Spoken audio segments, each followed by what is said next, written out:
Unidentified flying objects, UFOs. They appear as sleek metallic discs in daylight skies or mysterious shapes that illuminate the night. Where do UFOs come from? What do they want? Are they merely inventions of the modern age? If so, why do they appear in early paintings? If UFOs are kites or planes or weather balloons, why do they move like nothing else from Earth? The extraordinary answers to these age-old questions, next.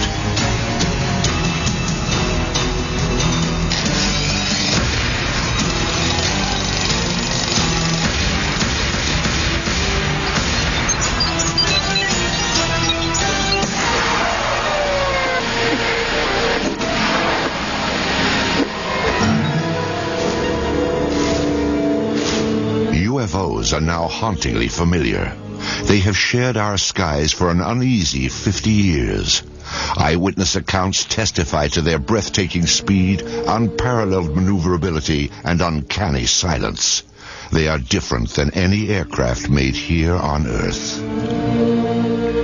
These stealthy visitors are called UFOs, unidentified flying objects. They have shown up unexpectedly in photographs taken all across the globe. Yet if we turn back the pages of history, there are intriguing hints that UFOs have been with us all along. Perhaps even as far back as 12,000 years ago, when our ancestors found shelter in the darkness of caves. The walls of these primitive dwellings were often painted with figures of hunters and the animals they hoped to snare. Recently, other images have come to light.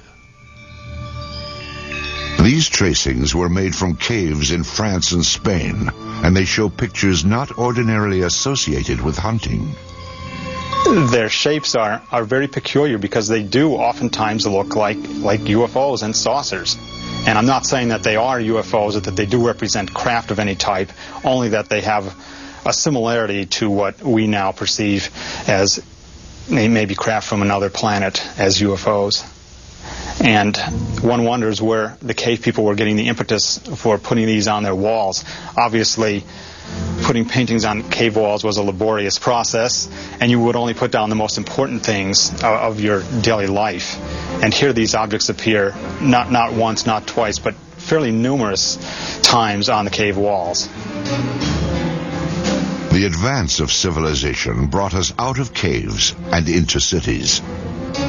Some 4,000 years ago, scribes recorded what sounds like the sighting of UFOs during the reign of a pharaoh named Thutmose III.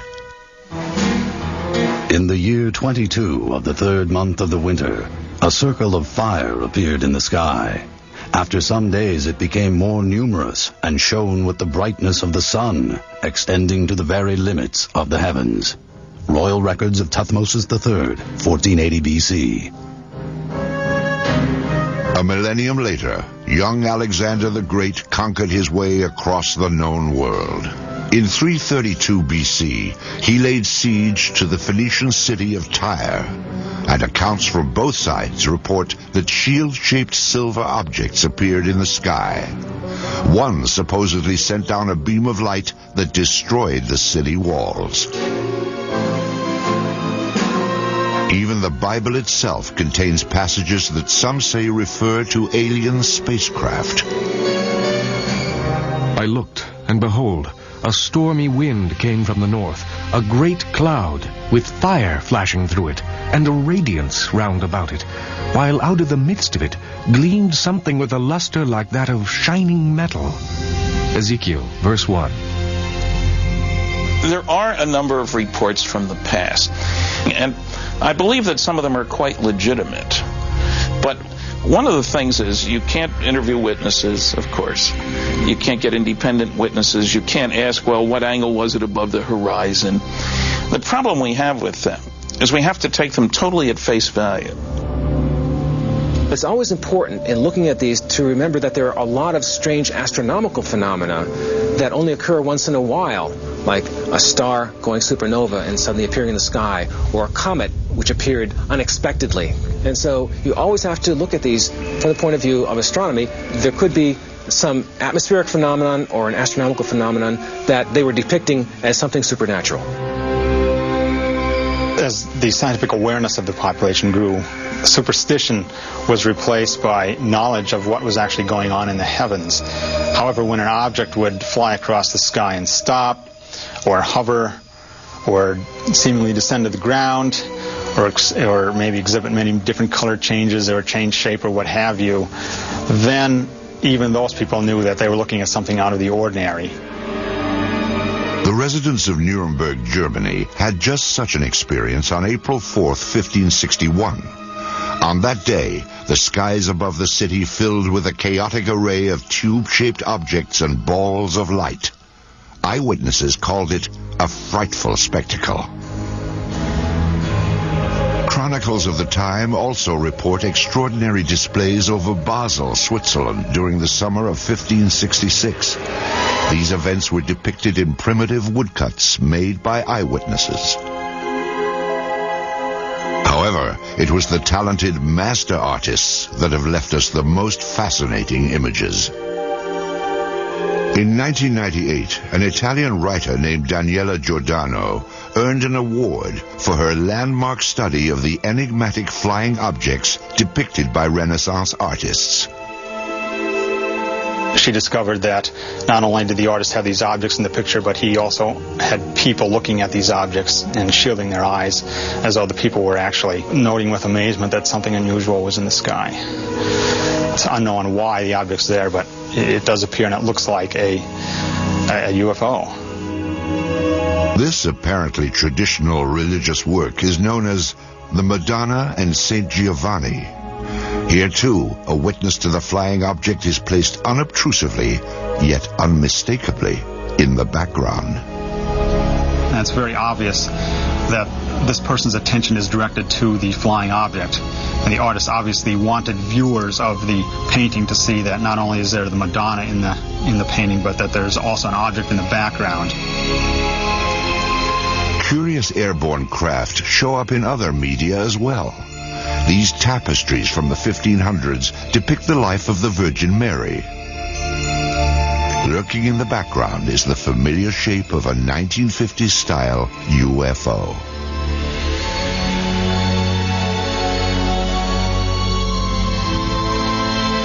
This fresco from a 14th century monastery in Kosovo prominently features what appears to be a flying vehicle.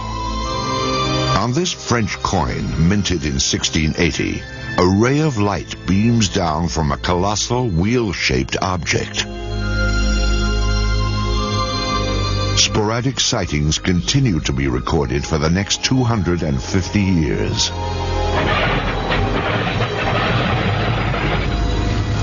In the 1940s, World War II pilots joined the long list of UFO eyewitnesses. Some of these pilots would later come forward to tell their stories as interest in UFOs increased after the war. Pilots on all sides of the conflict, the Axis and the Allied pilots, reported strange objects, sometimes flying off the wingtips of their airplanes, and seemingly exhibit intelligent maneuvering. If you tried to fly the airplane toward it, the object would fly along with you and just keeping off the wing, or dive down or fly above. You couldn't catch up with it. I talked to a pilot of a B-24 bomber during World War II, and he said one circled around their airplane. Round, smooth, sleek. They all expected to die instantly because this must be a new German secret weapon that was going to shoot them down. We sure don't have anything that looks like that and flies like that. I have one account where they actually fired at it, and they seemingly went through it. They didn't damage the object at all. Allied pilots thought they were secret weapons of the Germans. Germans thought they were secret weapons of the Allies, England and America, and they were even seen in the Pacific theater. However, after the war, it became clear that neither the Allies nor the Axis had produced these super aircraft. Someone else had. And they did exhibit maneuvering that, again, was much like the types of objects that were seen immediately after the war ended and called flying saucers at that time. Many Many believe that in July of 1947, near the top-secret airbase at Roswell, New Mexico, the United States military finally got a close-up look at these mysterious spacecraft. The Army Air Forces has announced that a flying disc has been found and is now in the possession of the Army. In the fall of 1945, American boys came home to a hard-earned welcome. They had faced unspeakable horrors. Now they would head for suburbia and get started on the baby boom. At the same time, another new era was dawning, the age of flying saucers. The enigmatic spacecraft that had appeared from time to time through the centuries would now take center stage. The age of innocence was over. The wave of modern UFO sightings began simply, with no photos, no radar returns, and no physical evidence. Just a story told by one man at the right time in history. Kenneth Arnold was a 32-year-old successful businessman on the summer day that his sighting took place. He sold firefighting equipment and flew his own light plane. On Tuesday, June 24th, 1947, Arnold was flying toward Mount Rainier above the Cascade Mountains of Washington State. The air was smooth and clear as he reached 9,200 feet and noticed a bright flash. To the left and north of Mount Rainier, Arnold saw what he described as 9 unusual aircraft flying at over 1,200 miles per hour. As they passed the mountain, the objects were outlined against the snow. They traveled in a V formation and skittered across the sky in such a way that Arnold said they resembled a saucer skipping across water. Arnold first told his story upon landing at the Yakima, Washington airport. He sketched a series of diagrams to illustrate what he had seen. What he drew was shaped like a crescent, 50 feet long and only 3 feet thick. It had a rounded point in the rear. When seen edge on, he reported, it looked like a black line. It wasn't long before the story of Arnold's sighting startled the world. The newspapers quickly coined a name for Arnold's skipping discs. The name was flying saucers. Kenneth Arnold was soon to enjoy a celebrity status. The author of a book and the subject of magazine cover stories, he was looked upon as a combination of space-age visionary and screwball eccentric. The press would anoint him the man who started it all. In the days and weeks after Arnold's landmark flight, flying saucers became big news. Sightings were reported across the country. Indeed, at that time, more people knew about flying saucers than about the Marshall Plan for the post-war reconstruction of Europe. But one incident above all established flying saucers in the public mind. Roswell, New Mexico lies deep in the empty expanse of the American Southwest. Today, its very name conjures up memories of a supposed UFO crash and government cover-up. It is remembered as the Roswell incident. In the summer of 1947, the Army airfield in Roswell was home to the elite 509th Bomb Group. During World War II, the B-29s that carried atom bombs to Hiroshima and Nagasaki had originated here. And so would an event that gave substance to the belief in flying saucers. Headline edition, July 8, 1947. The Army Air Forces has announced that a flying disc has been found and is now in the possession of the Army. Army officers say the missile, found sometime last week, has been inspected at Roswell, New Mexico, and sent to Wright Field, Ohio, for further inspection. Walter Hott was Public Information Officer of the 509th Bomb Group. He was the official instructed to dispatch press releases to the radio station and newspapers in Roswell. The story fed the imagination of the country, but has been the source of controversy ever since. The press release that I'd received stated that we had in our possession parts of a crashed flying disc. The material was found on a ranch north of Roswell. Then the story abruptly changed. General Roger Ramey took command of the Roswell situation and issued a new statement. It wasn't a flying disc after all. To me, I think it was one of the slickest cover-ups by admitting that we had the material, and then a higher authority says, no, you don't. Flying saucer or weather balloon? Both Air Force stories couldn't be true. One fact was undisputed. Something had crashed at Roswell. A rancher named Mac Brazel discovered the metallic debris in this isolated rangeland outside of town. The wreckage was strewn over more than half a mile, and Brazel alerted the base, assuming a military plane had crashed. Jesse Marcel Jr. recalls that his father, the intelligence officer at the Roswell Army Airfield, had been dispatched to the debris site to determine what had crashed there. The night that my dad came home, he was very excited. He woke my mother and myself up and said he wanted to show us something very strange.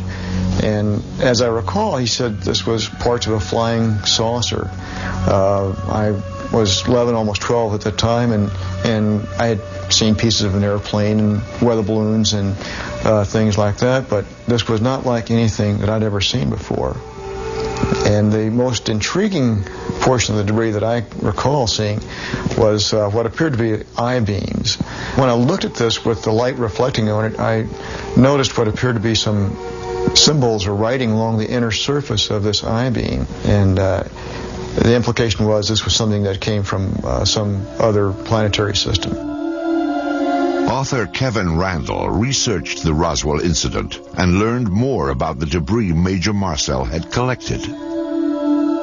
You have something called metal foil, been described by various people as like tin foil or lead foil.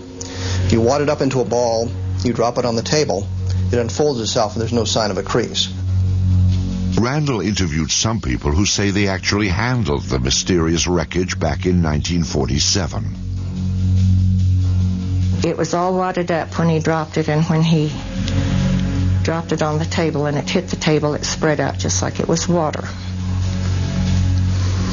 And so they all started holding it and playing with it, and they were trying to cut it with their knives, and they tried to burn it with their lighters, and they couldn't do any damage to it at all. There were also rumors of a second crash site, with even more stunning discoveries. Frankie Rowe's father said that the fire department was called to the scene. There he had observed nothing less than actual extraterrestrial beings. They'd gotten a call on what they thought was a plane crash about 30 miles north of Roswell. And when they got out there, it was not an airplane. He said it was a flying saucer that had crashed. And there were little, what he called little people. And he said one of them was still alive. That there were two that were covered up laying on the ground. And he said they had been covered up, it looked like with body bags. And the one that was walking around there didn't appear to be hurt. Through his research, Kevin Randall has established what he believes happened next. According to a number of the eyewitnesses, the craft and the bodies were taken to Hangar 84 at the Roswell Army Airfield, where they were held for a period of time before the various flights were initiated and sent out of Roswell. Randall believes that crates containing the alien bodies and flying saucer wreckage were shipped out of the heavily guarded Hangar 84, never to be seen again. When the Air Force produced one meager weather balloon at the Roswell crash debris, Many concluded it was part of a cover-up. In the 50s, there was the belief that the U.S. Air Force had proof of some sort that these were alien spaceships and was covering it up to prevent panic. There obviously was a cover-up of this accident, because years later my dad said he was actually part of the cover-up because he went along with the weather balloon story. Indeed, according to Marcel, his father revealed that he had been ordered to pose with wreckage from a weather balloon. My dad explained to my mother that this was a non-event. Don't even discuss it with your friends. Don't talk about it. I was a true Air Force brat. I believed in following the orders, you know. He didn't want me to talk about it, so we did not talk about it. These people were visited by military authorities. They were told to keep quiet. Frankie Rowe recalls such a visit from a man in a uniform. He started getting louder, and he kept saying, "Don't you understand? You did not see anything." And he had a nightstick type of thing with him that was kind of hanging on his belt. And he took that out, and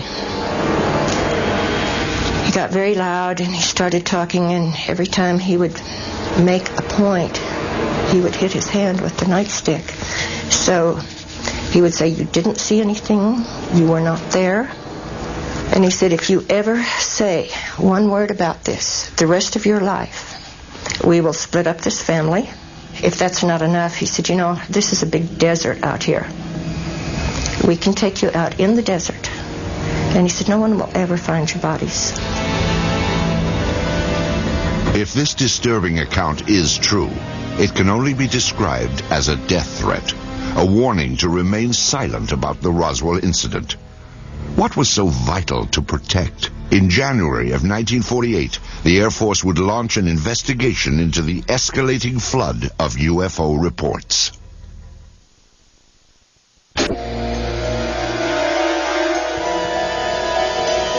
Something crashed at Roswell, New Mexico.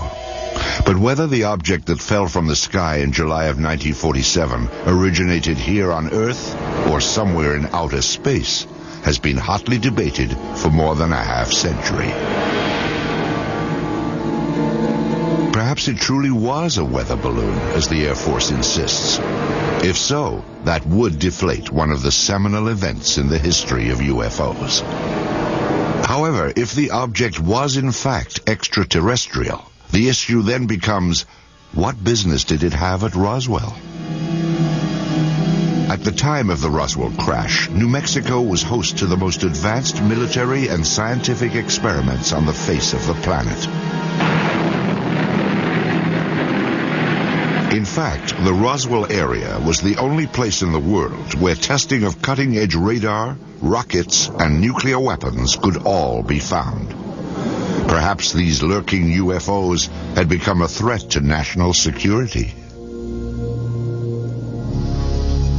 The Air Force quietly began investigating the rash of post-war sightings in January of 1948. This inquiry was codenamed Project Sign, and by October, it would reach a truly stunning conclusion. Project Sign wrote a final report called The Estimate of the Situation, which concluded that UFOs were interplanetary vehicles. You can imagine that this didn't go over well at the Pentagon. The government could not have the idea of UFOs as interplanetary spacecraft coming out when they'd been trying to cover up the Roswell crash. It went all the way to the Chief of Staff of the Air Force, who said, "I don't find this document particularly persuasive." He batted it back down and fired practically everybody in Project Sign. The people who were left at Project Sign could read the handwriting on the wall. If you said they were extraterrestrial, you lost your job. Your career was over. After the purge, the inquiry was revamped as Project Grudge, a name that may have suggested a certain skepticism. An Air Force insider actually characterized Project Grudge as the dark ages of UFO investigation. In August of 1951, this V-shaped pattern of objects appeared over Texas and became known as the Lubbock Lights. Grudge said it was a flock of birds reflecting the glow of the city. This film was submitted from Great Falls, Montana in 1950. It depicts bright white dots moving behind the smokestacks of a grain mill. The photographer described the objects as shiny, bright, and metallic, like polished silver. Project Grudge concluded that they were F-94 Air Force interceptors landing nearby. After 3 years of debunking UFO reports, Grudge was reorganized into the supposedly more objective Project Blue Book. Blue Book became the focus for public attention and press attention. But it was never scientific. It was never comprehensive. They didn't have radar. They didn't have computers. They didn't have people ready to go up, in aircraft with instruments to monitor UFO sightings. Typically, an officer, a sergeant, several secretaries, their job was primarily to try to tell us that there was nothing to flying saucers. Major Hector Quintanilla Jr. became Blue Book director in 1963. The objectives of the program are twofold. They're the same as they have been since 1953 when the regulation was written. First of all, to try to determine if the UFO phenomena presents a threat to the security of the United States. And second, to determine if the UFO phenomena exhibits any technological advances which could be channeled into research and development. Many of the UFO reports were easily explainable as atmospheric anomalies, like this saucer-shaped lenticular cloud formation.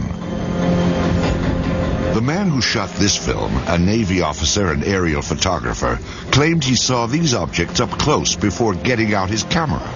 He said they were disc-shaped and gunmetal colored. Blue Book determined they were high-flying birds. Astronomer J. Allen Hynek, a Blue Book consultant for its entire 16-year run, had this assessment of the project.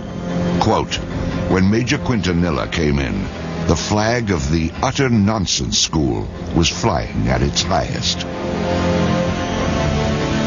Blue Book's most notorious nonsense came in March of 1966, when it dismissed a wave of credible sightings, including many by policemen, as swamp gas. In December of 1969, the Air Force closed down Project Blue Book and washed its hands of UFOs. Few scientists were willing to approach the subject. However, there were some who embraced UFOs without reservation.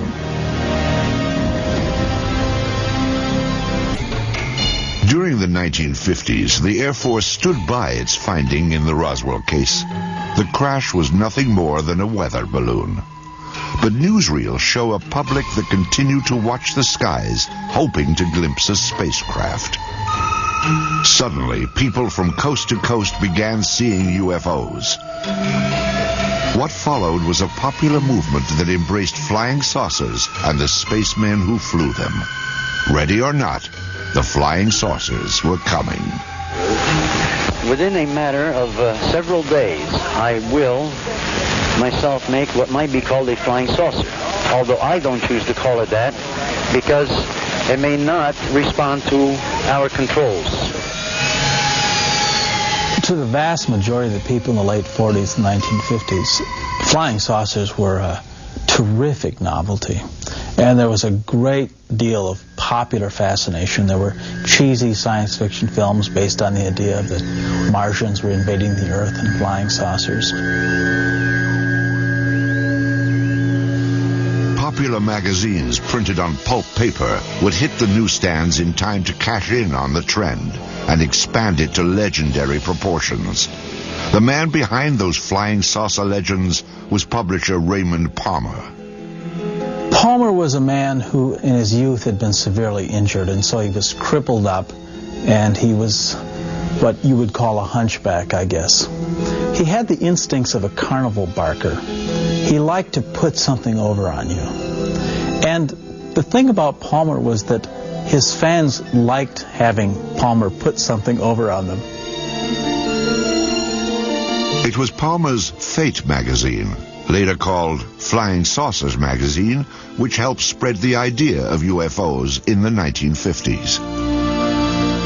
Spacecraft from around the universe played across these colorful pages. It was here that the UFO was finally identified. Now everyone knew they were spaceships from other worlds.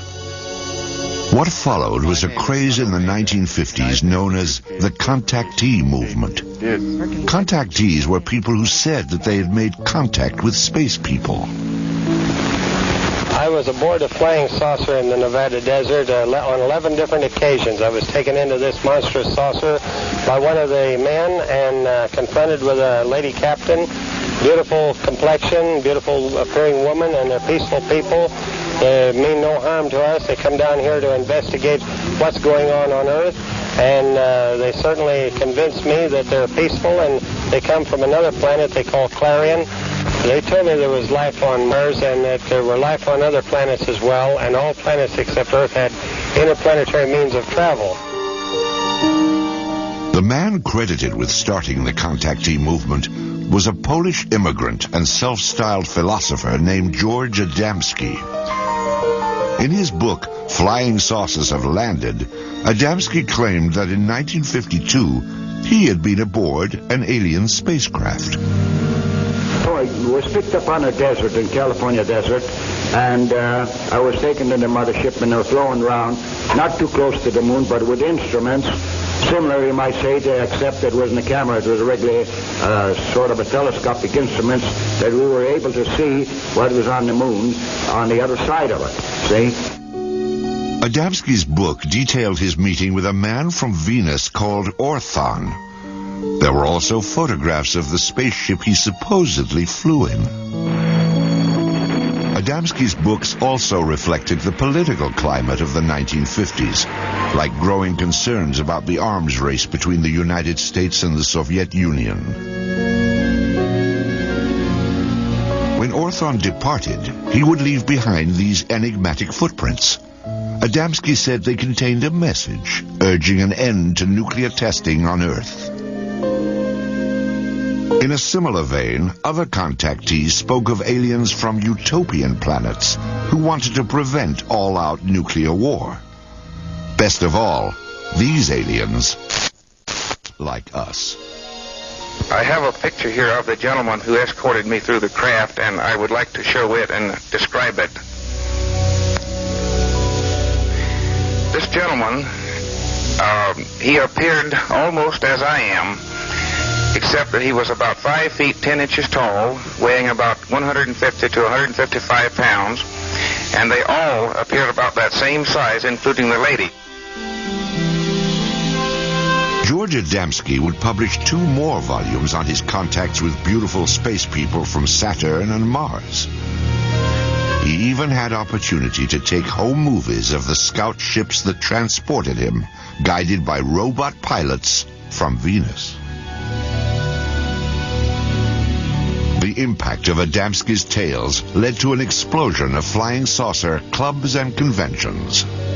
As the flying saucer phenomena continued into the 50s, civilians began to become very interested, of course, people did, and clubs formed up with a classic meaning of the term club, hobbyists, as it were, that were just interested in the wilder, esoteric aspects of the phenomena, particularly the stories of people who said they were in contact with aliens. Many of the contactees would gather at the largest flying saucer festival of all time. It took place in California at a place called Giant Rock in March of 1954. It attracted over 5,000 outer space enthusiasts. How many trips have you made to outer space? Well, I'd say 350 or a few more. When was the last one? Well, first part of June. And who did you go with? Well, people from Jupiter. I have made telepathic contact for the past 8 years with many space people from many areas of space, both inside and outside of the solar system. Lectures were given from the Giant Rock, and stalls were set up to sell books, photos, and space-age souvenirs. Most importantly, conventions like this gave the contactees a place to exchange ideas, rumors, and reports. But I do believe what I see.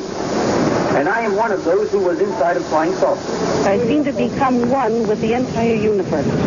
Everything in the universe seemed to be contracted down to one small dot.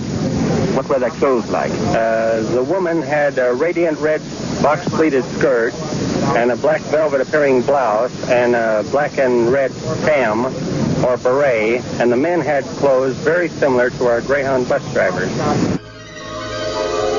Contactees also described the alien spacecraft they had seen in astonishing detail. On July the 12th, I took a trip in a flying saucer, which I am pointing right here. The saucer was well equipped with rooms, bedrooms, bathroom, toilets, and this saucer, I went up into Mars, over the moon, Venus, Clarion, and Orion. When I say Orion, I do not mean Orion. It is a planet outside of our galaxy. Also popular among contactees was a belief that startling evidence was about to be revealed. We are going to see more and more of these visitors from space, and that before too long, the evidence will be incontrovertible, that you will have on your TV screens and on your movie screens concrete evidence that the ships are here and that they are real and they're not fantastic things which have been cooked up to make a movie. The contactee wave of the 1950s was a light-hearted sideshow to the UFO phenomenon. However, during this same period, photographs began to surface that suggested UFOs were no joke and had to be taken seriously.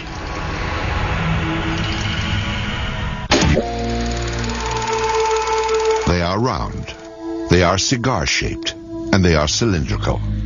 Some appear to be sleek and smooth, as if made of stainless steel, while others appear bolted together from some alien cast iron. At night, they are described as having flashing lights. They appear without warning, streak across the sky, and disappear. Many UFO films and photographs have been identified as natural phenomenon or hoaxes. But some UFOs appear in photos when we least expect them and defy explanation. UFO photo cases are tantalizing because they're some type of what you might think of as objective proof. The UFO phenomenon is ephemeral, and normally all we have are reports of witnesses on a piece of paper and a tape recorder. But with photos, you think you have something physical. Indeed, photos offer some of the most convincing evidence that extraterrestrial aircraft may be real. This series of photos remains among the most compelling examples of what ufologists call a daylight disk. The photographs were taken on July 29, 1952 by George Stock, outside of his lawnmower shop in Passaic, New Jersey. Stock reported that as he was working outside at 4:30 p.m., he looked up to see something unusual flying overhead. Using an inexpensive box reflex camera, he snapped pictures of what he described as a disc-shaped object with a metallic bottom. It hovered momentarily, then accelerated and flew away. All that remains of this astonishing daytime visitation are a few pictures. But are photos reliable evidence for UFOs? Dr. Bruce Maccabee is an optical physicist employed by the United States Navy. His official research involves high-energy space lasers, but his interest also lies in the detailed analysis of UFO photographs. Of particular interest to Dr. Maccabee are photos which show no evidence of a hoax or misidentification and cannot be otherwise explained. One such case began at a farm in rural Oregon in 1950. These are two photos taken by a farmer and his wife in 1950 in McMinnville, Oregon. Here's the first photo and here's the second, and we'll get a little bit of a blow-up on these. Using image enhancement equipment, Maccabee brings into focus the startling photographs that were taken in the early evening with a simple camera. You can see that it's an oval object with a little thing on the top, like a little protrusion at the top of it.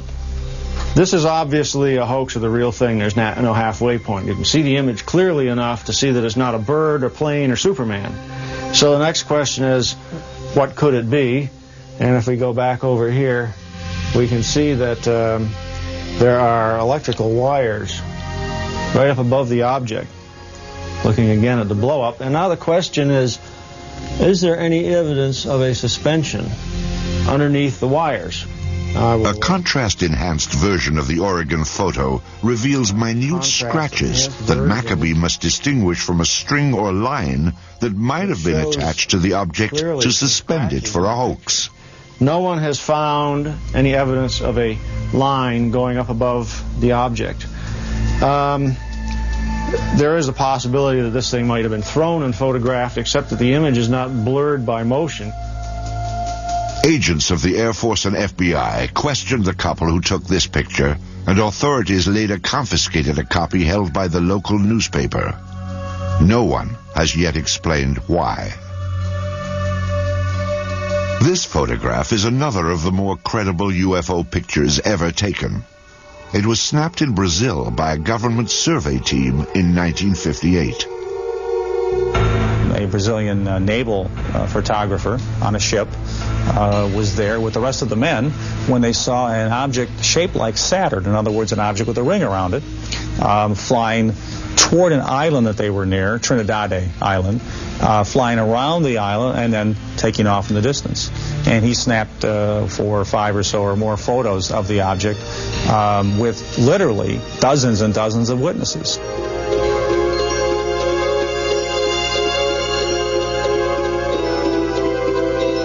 The sighting lasted nearly 2 minutes. First, the object was reported to have approached the island. Then it disappeared behind a mountain. It then reappeared before moving off at high speed toward the sea.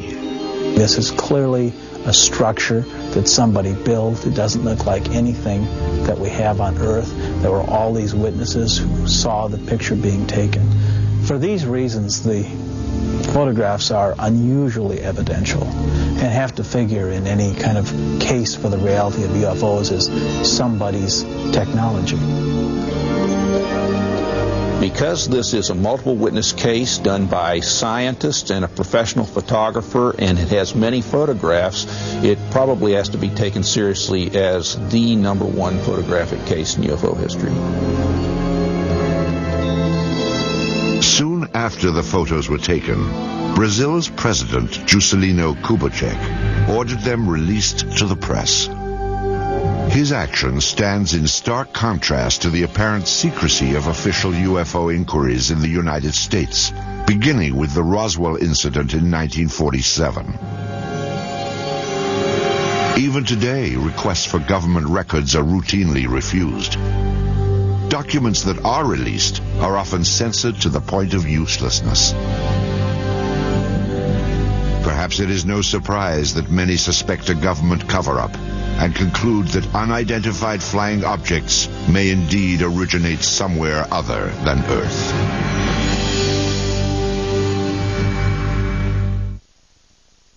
Tonight on Heavy Metal Friday, when Saddam deployed his tanks in the Gulf War, what was waiting for him? A revolution in speed and firepower that destroyed his tanks before they even knew what hit them.